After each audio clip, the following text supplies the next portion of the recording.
Hi friends, welcome to our channel Little Champs.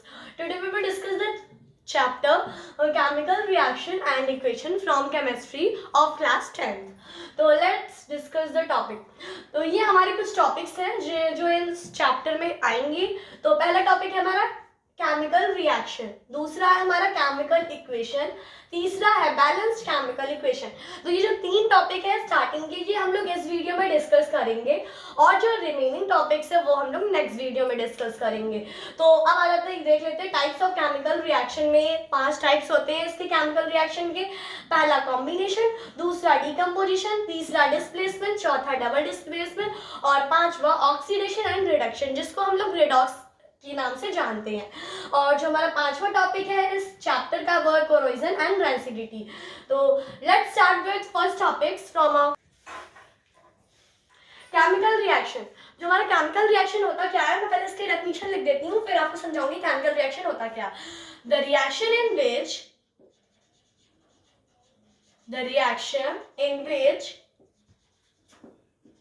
New substance with new properties are formed. New substance with new properties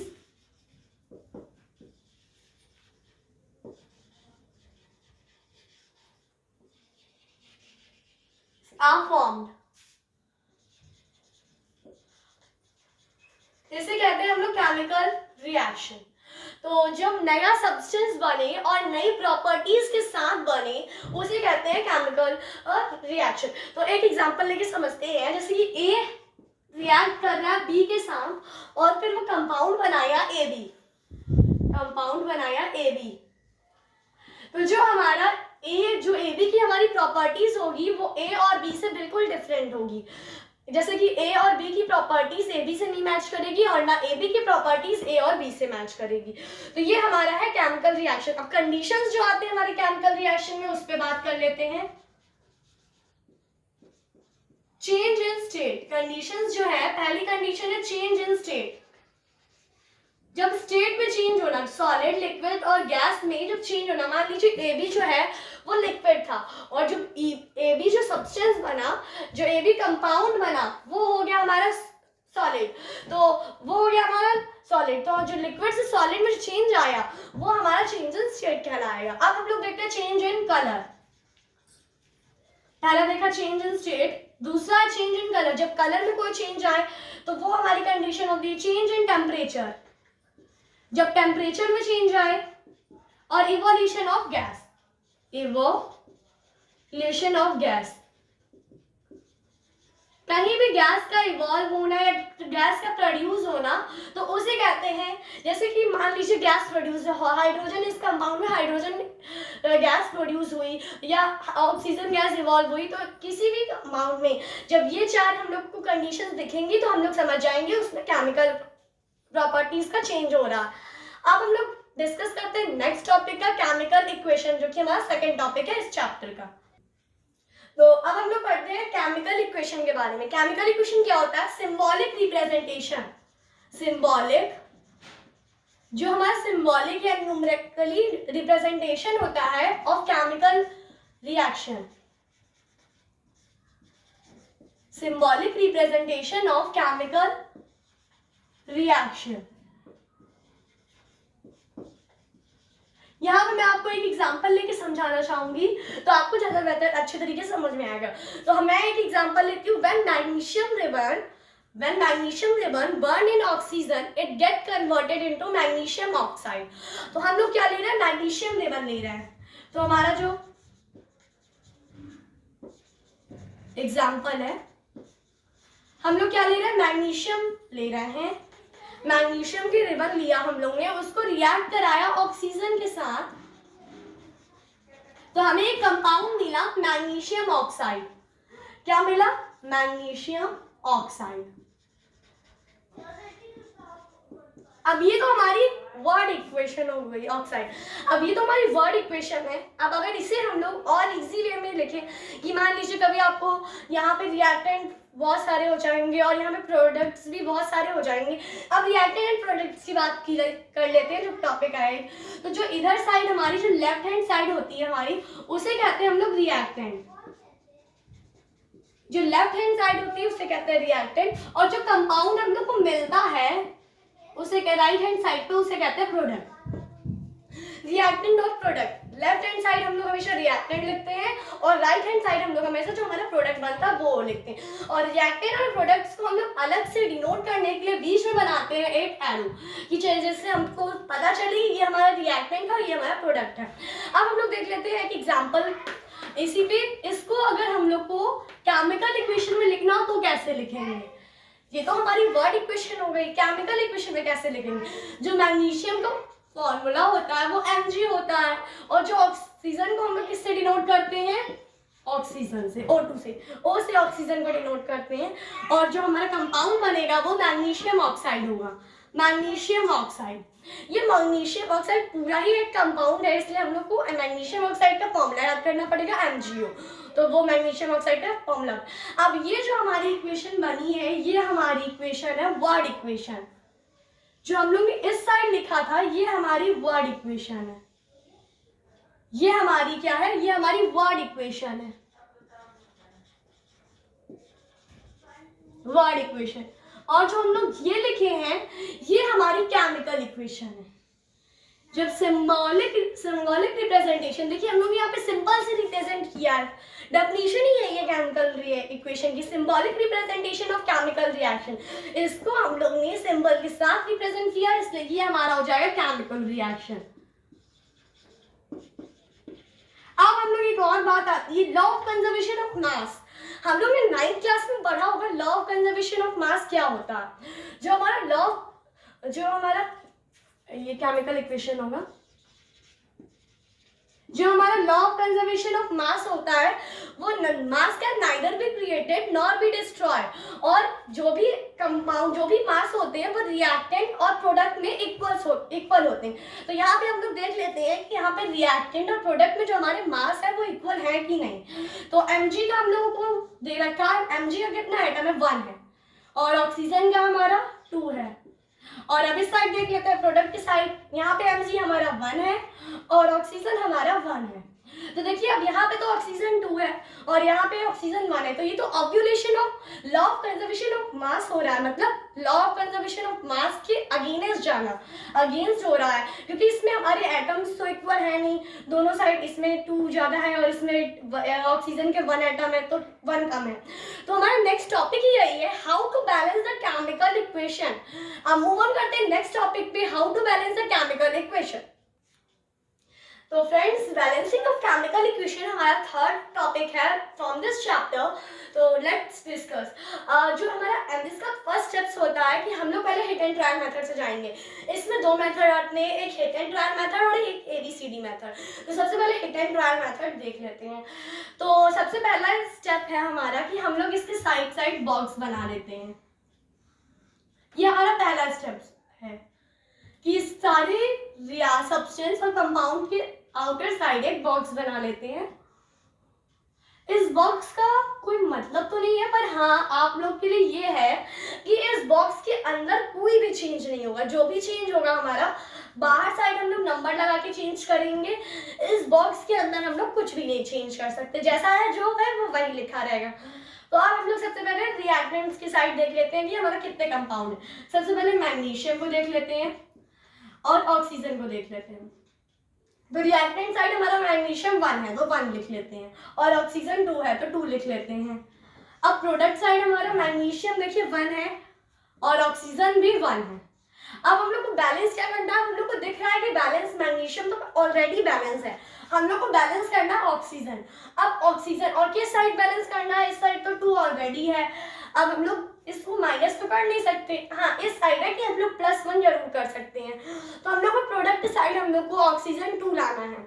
तो अब हम लोग अगर यहाँ पे हम लोग 2 लगा दें तो देखिए हमारा ऑक्सीजन 2 हो गया, ऑक्सीजन 2 हो गया। लेकिन ऑक्सीजन के साथ साथ अब हमारा ऑक्सीजन तो बैलेंस हो गया, लेकिन जो हमारा मैग्नीशियम है ये पूरा कंपाउंड है, तो 2 Mg के साथ भी जाएगा और 2 ऑक्सीजन के साथ भी जाएगा, क्योंकि एक ही बॉक्स में है ना। तो ये Mg के लिए भी 2 वही है और ऑक्सीजन के लिए भी 2 वही है। तो अब हम लोग को मैग्नीशियम के लिए यहाँ पे 2 आ गया। अब देखिए हमारा मैग्नीशियम अनबैलेंस हो गया। अब मैग्नीशियम के साइड अनबैलेंस हुआ रिएक्टेंट साइड। अब हम लोग को रिएक्टेंट साइड मैग्नीशियम 2 करने पड़ेंगे, तब जाके ये इक्वेशन बैलेंस होगी। तो अगर हम लोग यहाँ पर 2 लगा दें, अब देखिए तो यहाँ भी 2 हो जाएगा। अब ये इक्वेशन बैलेंस है। देखिए Mg भी 2 है, Mg भी 2 है, ऑक्सीजन भी 2 है, ऑक्सीजन भी 2 है। तो अब हम लोग यहाँ पे बैलेंस केमिकल इक्वेशन लिख लेते हैं। 2Mg plus O2 gives 2MgO। अब ये 2 सिर्फ मैग्नीशियम के लिए नहीं है, ये 2 ऑक्सीजन के लिए भी है, क्योंकि मैग्नीशियम का भी ये एक कंपाउंड बना है, इसलिए मैग्नीशियम पे भी जाएगा और ऑक्सीजन पे जाएगा। तो let's discuss more example to clear this hit and trial method. तो अब हम लोग इस एग्जाम्पल के साथ हम लोग डिस्कस करते हैं हिट एंड ट्रायल मेथड, और हम लोग को क्लियर हो जाएगा। तो देखते हैं, सबसे पहले हम लोग रिएक्टेंट की बात कर लेते हैं। तो हम लोग पहले Fe को लिख लेते हैं, फिर ऑक्सीजन को लिख लेते हैं और फिर हाइड्रोजन को लिख लेते हैं, क्योंकि हमारा एक सीरीज है कि पहले हम लोग नॉन मेटल को बैलेंस करते हैं, फिर नॉन मेटल, फिर ऑक्सीजन, फिर हाइड्रोजन। तो इस सीरीज में हम लोग ने लिखा इसको। अब हम लोग देख लेते हैं, यहाँ पे Fe के 4 हैं, Fe का 1 एटम है, Fe के 1 एटम है, और जो हमारा ऑक्सीजन है, ऑक्सीजन के भी यहाँ पे 1 एटम है, और जो हमारा हाइड्रोजन है, हाइड्रोजन के हमारे 2 एटम है। तो अब इस साइड देख लेते हैं, इस साइड हमारे Fe के 3 एटम है, और ऑक्सीजन के 4 एटम है, और हाइड्रोजन के 2 एटम है। तो देखिए गाइस, ये तो हम लोग को क्लियर है कि हाइड्रोजन हमारा ऑलरेडी बैलेंस है। हम लोग को ऑक्सीजन बैलेंस करना है। अगर ऑक्सीजन के लिए इधर तो हम लोग कुछ कर नहीं सकते, हम लोग को इधर 3 एटम और जोड़ने पड़ेंगे, तब जाके हमारा ये ऑक्सीजन बैलेंस होगा। तो यहाँ पे अगर हम लोग 4 ऐड कर दें, पहले बॉक्स बना लेते हैं, जैसे पिछली बार हम लोग ने वीडियो में किया था। पिछले में भी हम लोग ने बॉक्स बनाया था, इसमें भी बॉक्स बना। आप बिना बॉक्स बनाए भी कर सकते हैं, लेकिन बॉक्स बनाने से ये है कि हमारे जो बॉक्स के अंदर जो लिखे हुए एटम्स हैं, इन पे हम लोग कोई चेंजमेंट नहीं कर सकते। सिर्फ हम लोग इसके आउटर साइड कुछ ऐड कर सकते हैं, वो भी नंबर्स ऐड कर सकते हैं। तो अब हम लोग देख लेते हैं ऑक्सीजन के बारे में। हाँ, तो यहाँ पे अगर हम लोग 4 लगाएंगे तो देखिए हमारा ऑक्सीजन से 4 × होगा, 4 ऑक्सीजन तो हो गया, लेकिन हाइड्रोजन कितना हो गया, 4 × 2 = 8। अब हमारे रिएक्टेंट पे हाइड्रोजन 8 हो गया। ऑक्सीजन तो मान लीजिए बैलेंस हो गया ऑलरेडी, 4 आ गया। ऑक्सीजन देखिए इधर भी 4 है और इधर भी 4 है, लेकिन हाइड्रोजन हमारा 8 हो गया। अब हाइड्रोजन को बैलेंस करने के लिए इधर साइड हम लोग को हाइड्रोजन में 4 लगाना पड़ेगा। अब देखिए 4 × 2 = 8, इस साइड भी हाइड्रोजन बैलेंस हो गया, इस साइड भी हाइड्रोजन बैलेंस हो गया, 8 एटम करके। अब बचा है हमारा आयरन Fe, जो हमारा Fe बचा है। अब देखिए यहाँ पे तो 3 है, यहाँ भी 3 हम लोग को लगाना पड़ेगा। यहाँ पे 3 अगर हम लोग ऐड करेंगे तो देखिए हमारा Fe भी बैलेंस हो गया। अब बैलेंस केमिकल इक्वेशन यहाँ लिख लेते हैं, 3Fe + 4H2O gives Fe3O4 + 4H2O। ये हमारा बैलेंस केमिकल इक्वेशन हो गया। अब यहाँ पे देखिए हमारा हाइड्रोजन 4 जो है ये ऑक्सीजन के साथ भी जाएगा, हाइड्रोजन के साथ भी जाएगा। यहाँ पे 4 हाइड्रोजन के साथ भी जाएगा, ऑक्सीजन तो है नहीं ना। बस ये हो गया, ये हमारा बैलेंस केमिकल इक्वेशन हो गया। अब हम लोग नेक्स्ट टॉपिक ABCD मेथड से जाएंगे। तो एक एग्जांपल ABCD मेथड का भी देख लेते हैं, उसको भी और एग्जांपल्स करते रहेंगे, तो आपको ये वाला method hit and trial easy लगेगा। Let's move on ABCD method. अब हम लोग मूव ऑन करते हैं ABCD मेथड पे। तो ABCD मेथड में क्या है कि हम लोग सबके आगे A लगा लेंगे, ABCD ऐसे हम लोग आगे, इसके आगे A लिख लेंगे, इसके आगे B लिख लेंगे, इसके आगे C और इसके आगे D। अब हम लोग को पता नहीं है ABCD की क्या वैल्यू होगी, ये बस हमारे कोफिशिएंट है। अब ABCD की वैल्यू हम लोग को निकालनी पड़ेगी। तो सबसे पहले हम लोग एल्यूमिनियम देख लेते हैं। तो एल्यूमिनियम हमारे पास कितने हैं, 4, और 4 का A से इंटू करेंगे तो 4A हो जाएगा, 4A। और इस साइड एल्यूमिनियम देख लेते हैं, इस साइड एल्यूमिनियम यहाँ पे कुछ नहीं है तो मीन्स 1 होगा, तो 1D = D हो जाए। अब हम लोग यहाँ पे इक्वल्स क्यों कर रहे हैं, क्योंकि conservation of law of conservation of मास कहता है कि दोनों साइड के रिएक्टेंट और जो हमारे प्रोडक्ट होते हैं दोनों साइड के एटम्स इक्वल होते हैं, तो इसलिए हम लोग यहाँ पे इक्वल का साइन बना है। अब हम लोग देख लेते हैं कार्बन को। तो यहाँ पे कार्बन 3 है और 3 ए से इंटू होगा तो 3A हो जाएगा। और क्यों हुआ है हमारा 3A से इंटू? क्योंकि ये एक कंपाउंड है और एक पूरे में लगा हुआ है। अब हम लोग देख लेते हैं इधर साइड C। तो C यहाँ पे कुछ नहीं तो 1 होगा और 1 जब C से इंटू होगा तो यहाँ पे इज इक्वल्स टू C आएगा। अब देख लेते हैं ऑक्सीजन को। ऑक्सीजन यहाँ पे 1 है, कुछ नहीं तो मींस 1 है और 1 B के साथ इंटू होगा तो यहाँ पे B आएगा। यहाँ पे ऑक्सीजन देख लेते हैं। यहाँ पे ऑक्सीजन O है और टॉइस 3 है, तो यहाँ पे ऑक्सीजन कितना होगा? 3 होगा, क्योंकि ब्रैकेट लगा है और ब्रैकेट के बाद यहाँ पे 3 लिखा है, तो ये O के लिए भी जाएगा 3 और H के लिए भी जाएगा। और तो 3 का D से इंटू होगा तो 3D हो जाएगा। और अब हमारा बचा हाइड्रोजन। हाइड्रोजन हमारा 2 है यहाँ पे, तो 2 का इंटू B से होगा तो 2B हो जाएगा इज इक्वल्स टू, यहाँ पे हाइड्रोजन 4 है, 4 का इंटू C से करेंगे 4C हो जाएगा। बट यहाँ पे एक और हाइड्रोजन है तो प्लस लगाएंगे। यहाँ पे एक और हाइड्रोजन है जिसके साथ 3 है और 3 का इंटू D से होगा तो 3D हो जाएगा। अब हमारा दूसरा स्टेप ये है कि हम लोग को किसी भी एक नंबर को, किसी भी एक अल्फाबेट को 1 लेट करना। ये हमारा एक मेथड है कि हाँ हम लोग को किसी भी एक अल्फाबेट को यहाँ पे 1 लेट करना पड़ेगा। तो let A is equals to 1। मैं A को 1 लेट कर लेती हूँ। अब A को 1 लेट करने के बाद हम लोग सारी वैल्यू पुट कर लेते हैं। तो 4 into 1 is equals to D। तो 4 is equals to D, D हमारा 4 आ गया। अब 3 into 1 is equals to C, 3 is equals to C। मैं कुछ नहीं कर रही हूँ, बस जो A लेट किया था मैंने वहां पे A की वैल्यू पुट की, यहाँ पे भी A की वैल्यू पुट की। अब यहाँ पे P is equals to D, हम लोग ने D निकाल चुका है जो कि 4 है, तो 3 इंटू 4 12, B इज इक्वल्स 12 आ जाएगा। देखिए A भी निकल आया, B भी निकल आया, C भी निकल आया, D भी निकल आया। तो इस इक्वेशन में जाने की हम लोग को कोई जरूरत नहीं है क्योंकि हमारे पास चारों न्यूमेरिकल्स निकल आए, चारों कोफिशिएंट हमारे पास निकल आए हैं। अब हम लोग यहाँ पे कोफिशिएंट लिख लेते हैं। A की जगह CH3, A की जगह क्या आएगा? 1 आएगा और प्लस H2O। अब यहाँ पे B की जगह क्या आएगा? B हमारा 12 है तो 12 आएगा। अब यहाँ पे C क्या है हमारा? C हमारा 3 है तो 3CH4 आएगा प्लस D क्या है हमारा? D अभी हम लोगों ने निकाला 4 है तो यहाँ पे 4NOH3 आएगा। ये मेथड आपको थोड़ा सा डिफिकल्ट लग रहा होगा क्योंकि इसमें कैलकुलेशन ज़्यादा है, पर इस मेथड से हमें श्योरिटी मिल जाती है कि हाँ हमारा बैलेंसिंग बिल्कुल करेक्ट होगा। हिट एंड ट्राई मेथड थोड़ा कंफ्यूजिंग है क्योंकि उसमें नंबर कितने लेट करे क्या लिखे, क्योंकि उसमें ट्राई करना पड़ता है, हिट करना पड़ता है कि कुछ भी नंबर डालिए। इसमें आपको परमानेंट श्योरिटी मिलेगी कि हाँ इसमें ये हमारा सही है। तो यहाँ पे 1 लिखे चाहे न लिखे बात तो बराबर ही होगी। तो ये हमारा इक्वेशन बैलेंस हो गया। तो ये आपको और अच्छे से क्लियर हो जाएगा फ्रॉम मोर एग्जाम्पल्स। तो let discuss one more example from ABCD method. तो चलिए इस एग्जाम्पल से भी हम लोग एक बार डिस्कस कर लेते हैं ABCD मेथड। तो सबसे पहले हम लोग सबसे पहले क्या था हम लोग का कि हम लोग आगे A B C D लगा देंगे। ये हमारे कोफिशिएंट है, इसकी नंबरिंग हम लोग को नहीं पता है। अब हम लोग पहले C को ले लेते हैं। तो यहाँ पे C कितने हैं? कुछ नहीं तो 1 होगा, कुछ नहीं तो 1 होगा तो 1 इंटू A आ जाएगा।